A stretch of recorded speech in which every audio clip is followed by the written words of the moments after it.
Good day. And today, the American citizens are going to cast their vote and decide on who's going to be their next president. Given the fact that the pollsters have called it a dead heat with 50-50 chances, naturally the market has been uncertain and volatile for some time. Yesterday there was a sharp fall, today there was some moment of recovery. And so I thought I would just share my thoughts on what's happened on the Indian markets over the year as well as over the next few months for my outlook, right? So the first thing is that markets don't like uncertainty, and since the election pollsters have given a very iffy kind of an outlook, the market has been volatile. That's number one.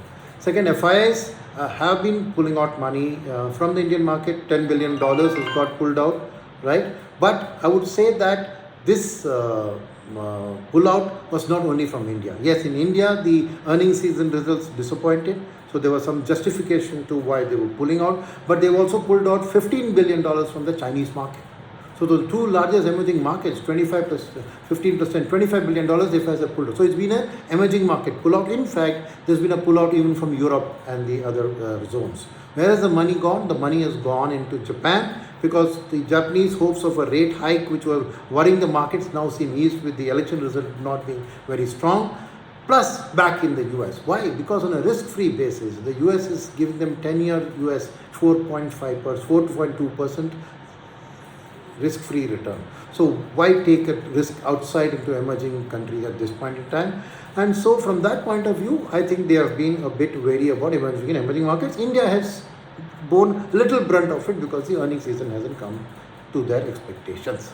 So from that point of view now, right, if this has been happening, we keep hearing the story of domestic flows being strong, domestic funds having a lot of money. So why have we had a volatile year? Yes, the Nifty has given a 25% return, but it's been a fairly volatile. Middle year return was much higher from the Nifty. So why has this been the case? For this, if you now look at it, FIIs have been blowing hot and cold during the year.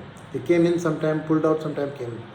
But one of the important things to note is that all the selling of the FIIs was not one-to-one bought by the fund managers. That's why the market's results were not as rosy. I know 25,000, I shouldn't say it's not rosy, but it could have been much higher. Why was that? First of all, FIIs selling was largely in large cap and large mid caps. As domestic fund managers, inflows have been across large cap, mid cap, small cap and micro caps. So naturally, all the money couldn't be put to use. That's number one. Second aspect is that domestic fund managers are ultimately trying to improve your wealth creation. So they are being smart. What do I mean by that? The moment an FI is selling a good quality stock, they don't jump into buying.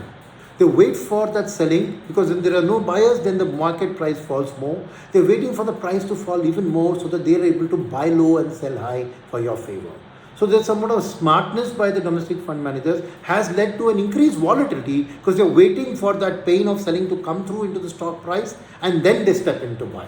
So that kind of a volatility can be attributed to the fact that fund managers are just buying at the right dips. Right. Third aspect of it is that a lot of the domestic fund managers' money had got absorbed in another sphere. Where is that? New issuances, IPOs, QIPs, follow-on offers, offers for sale have absorbed 2.5 lakh crores of money from the domestic market, right? Apart from this, promoters of companies who've been seeing these rich valuations and saying, oh, I've never seen this price before, why not I make some money for myself? Almost 2 lakh crore rupees of promoters have sold their stakes into the market. So that also domestic mutual funds have stepped in to absorb.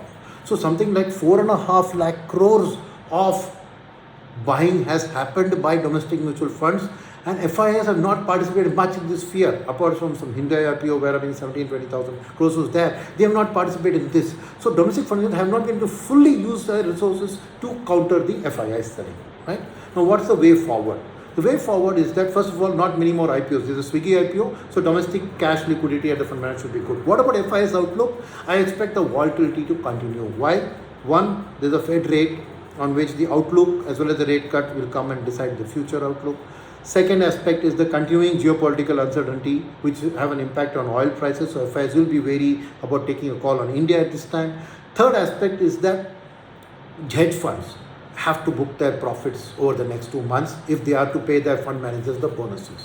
So whereas they made the money, they have made the money 25% in India. So naturally, India is prime target for them to book their profits, right? So some amount of selling from FIs will continue for the next 2 months, but the falls will not be that great. There will be volatility because of the smartness of the domestic fund managers, but domestic cash will be adequate to kind of counter the volatility. So expect a volatile next 2 months till the end of December. Come January, the situation will turn. What? The January effect, which is hedge fund managers have to make their fresh allocation. Second, at that time, Indian valuations will not look as unreasonable and high as they were in the month of September. So to that extent, they will reallocate money into India. Domestic mutual funds will continue to have money from the SIP book and everything to continue buying. So this double barrel engine of both FIs coming back and domestic buying will give a boost. Second, from a market perspective, 1st February, the election. Sorry, not the election, my mistake, the budget. So the budget is always a positive feel because this is not close to a big election. The government is likely to focus on the infrastructure and the capex and lay out all those reforms and the programs. And with the fiscal deficit looking well under control, with GST collections being strong, income tax collections being strong, the government's fiscal situation being good, no rating downgrade or any such negative will also mean a positive for flows.